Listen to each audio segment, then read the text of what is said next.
नमस्कार मित्रमंडळी. आज आहे 14 फरवरी आणि आपण बघणार आहोत आजचे महत्त्वपूर्ण चालू घडामोडी.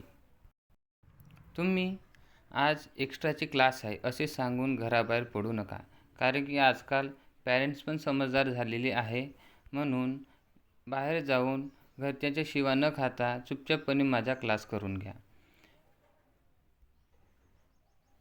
याच्याने आता मी तुम्हाला असे काही प्रश्न शिकवतो जे तुमच्या जीवनामध्ये कधी कामात येणार नाही, पण मात्र तुम्हाला एक्झाममध्ये मार्क मिळवून नक्की देणार.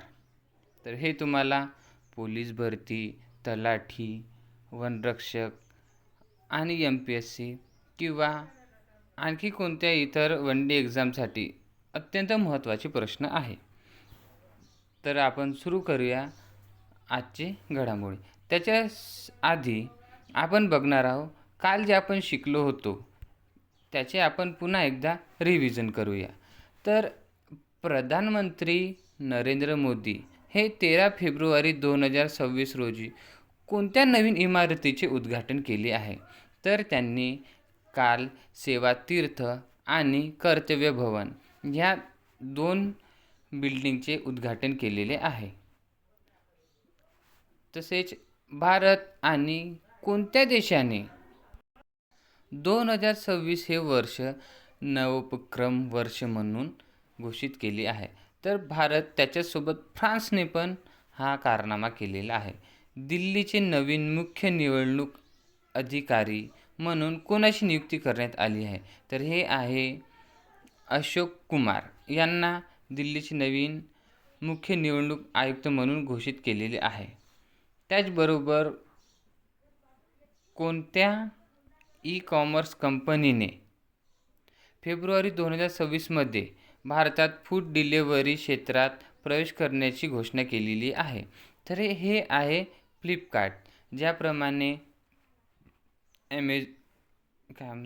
झोमॅटो आणि स्विगी आहे, तसंच आता फ्लिपकार्ट पण ह्याच्यात आलेला आहे. 5 फेब्रुवारी 2000 प्रश्न क्रमांक 5 आहे. फेब्रुवारी 2026च्या ताज्या अहवालानुसार भारतातील कोणत्या राज्यात काळा ताप म्हणजेच कालाजार हा पसरलेला आहे आणि याचे एकूण 65हून अधिक रुग्ण सापडलेले आहेत? तर ते आहे पश्चिम बंगाल. 13 फेब्रुवारी हा दिवस जगभरात कोणता दिवस म्हणून साजरा केला जातो? तर हा जागतिक रेडिओ दिवस म्हणून साजरा करण्यात येतो. तसेच केंद्रीय अर्थसंकल्पना 2026 नुसार कोणत्या वर्षापर्यंत भारताची अणुऊर्जा क्षमता ही तिप्पट वाढवण्यात आलेली आहे? म्हणजे हा लक्ष्य आहे 3 पटीने वाढवण्याचा. तर तो आहे 2031 आणि 2032 पर्यंत. मुंबई महानगरपालिकेच्या नवीन महापौरपदी कोणाची निवड होण्याची शक्यता वर्तमानात आलेली आहे? तर त्या आहे रितू तावडे.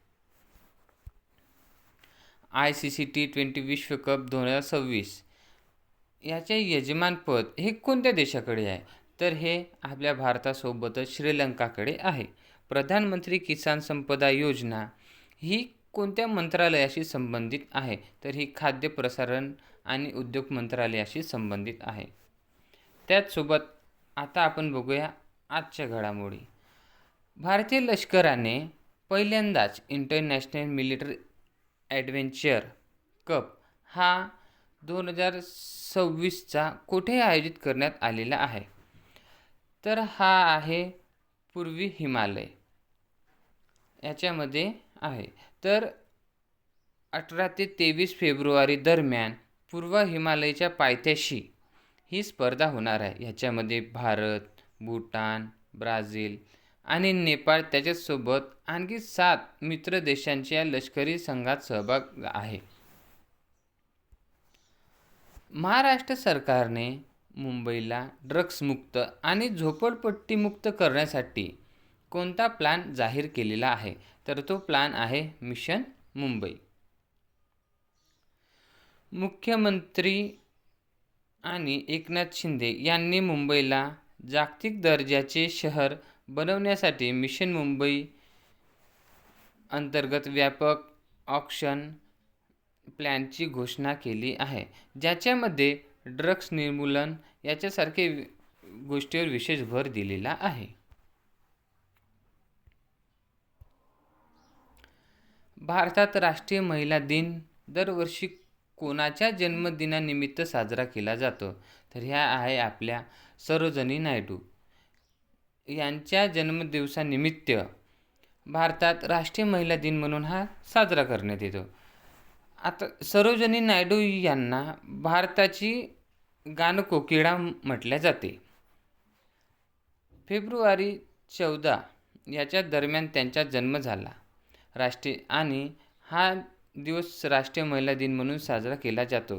2026मध्ये त्यांच्या स्वातंत्र्य लढ्यातील योगदानाचे विशेष स्मरण केले जात आहे.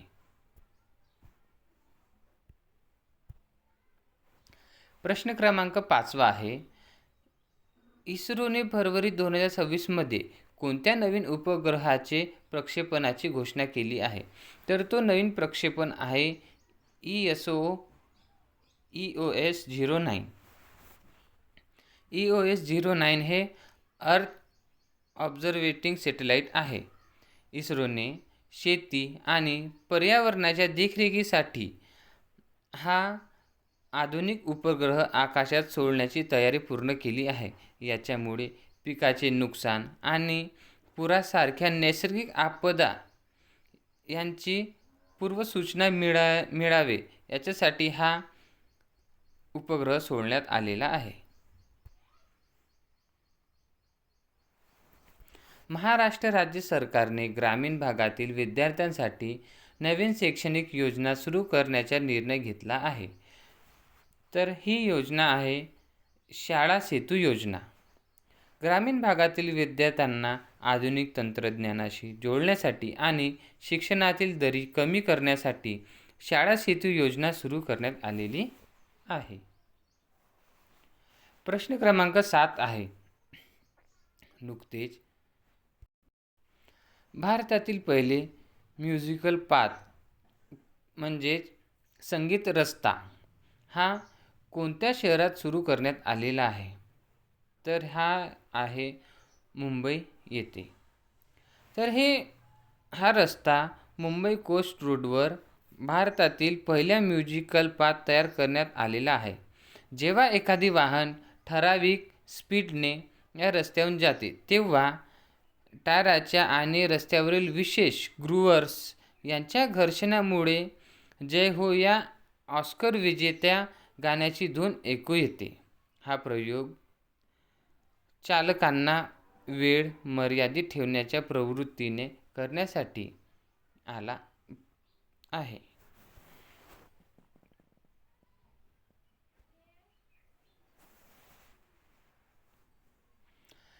14 फेब्रुवारी 2026 रोजी पंतप्रधान नरेंद्र मोदी यांनी कोणत्या राज्यात कुमार भास्कर वर्मा या पुलाचे उद्घाटन केले आहे?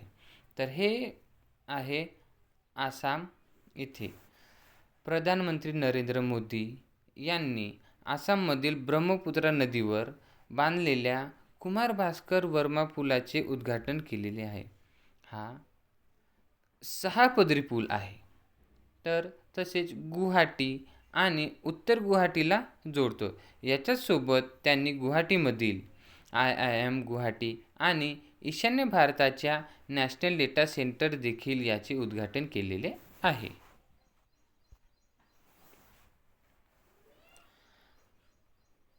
आशिया रायफल चॅम्पियनशिप 2026 या पदक तालिकेत कोणता देश अव्वल स्थानावर राहिलेला आहे?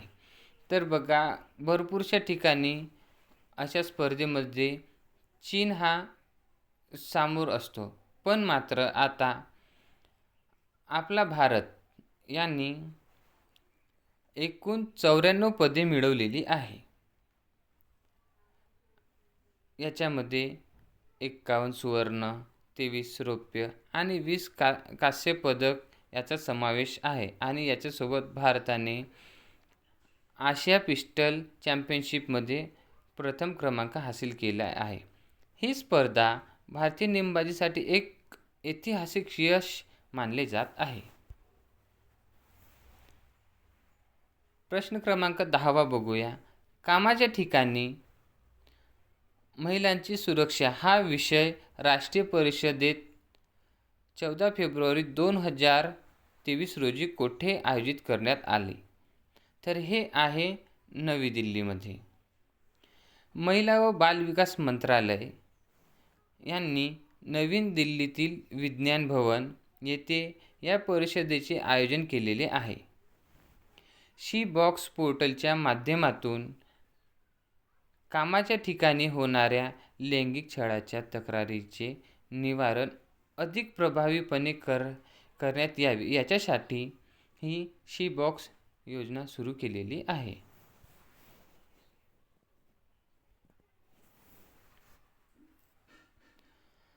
कोणत्या राज्यातील संगतम समुदायाने पँगोलिनच्या संरक्षणासाठी नुकताच एक ठराव मंजूर केलेला आहे? तर ते आहे नागालँड. नागालँडमधील संगतम समुदायाने वन्यजीव तस्करी रोखण्यासाठी आणि विशेषतः पेंगोलिनच्या संरक्षणासाठी पुढाकार घेतला आहे. भारत म्यानमार सीमेवरील होणाऱ्या प्राण्याची शिकार रोखण्यासाठी या दृष्टीने हे एक महत्त्वपूर्ण पाऊल आहे. तर याच्याच सोबत आपले आजचे महत्त्वपूर्ण चालू घडामोडी संपले आहे आणि आपण आता पुन्हा भेटूया उद्या. जय हिंद, जय भारत.